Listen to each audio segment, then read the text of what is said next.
बिस्मिल्लाहिर्रहमानिर्रहीम। अस्सलाम वालेकुम दोस्तों, शामदीद।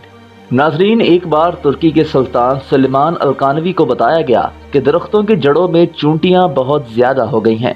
तो सुल्तान ने माहिरीन को बुलाया और पूछा कि इसका क्या हल है।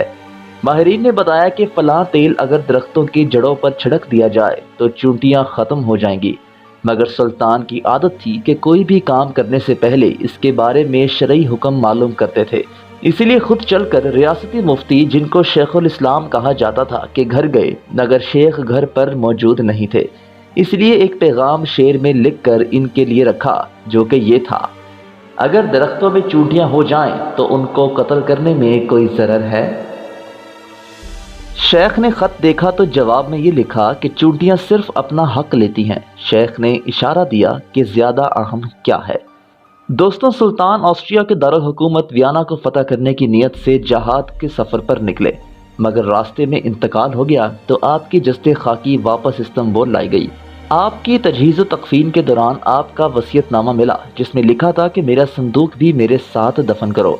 उल्मा हैरान हो गए और ये सोचने लगे कि ये हीरे जवाहरात से भरा होगा और इतनी कीमती चीज़ों को मिट्टी में दफनाया नहीं जा सकता।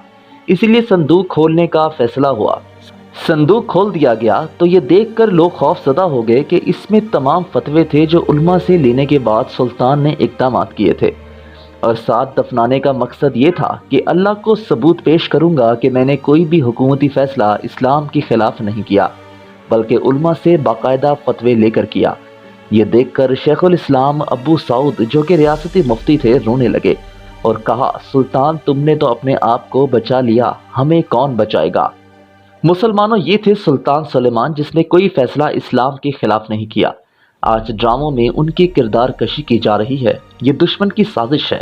इस साजिशों को नाकाम बनाओ और अपने आबाओ अजदाद की सीरत को दोहराओ और खिलाफत के क़याम के लिए दिन रात एक कर दो। वक्त आ गया है कि दुनिया में ताकत का तवाज़ुन तब्दील किया जाए और दुनिया की क़यादत की जाए।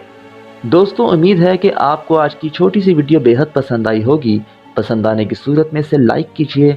दोस्तों के साथ सोशल मीडिया पर ऐसी मालूमात शेयर करना मत भूलिएगा। आज की वीडियो में बस इतना ही।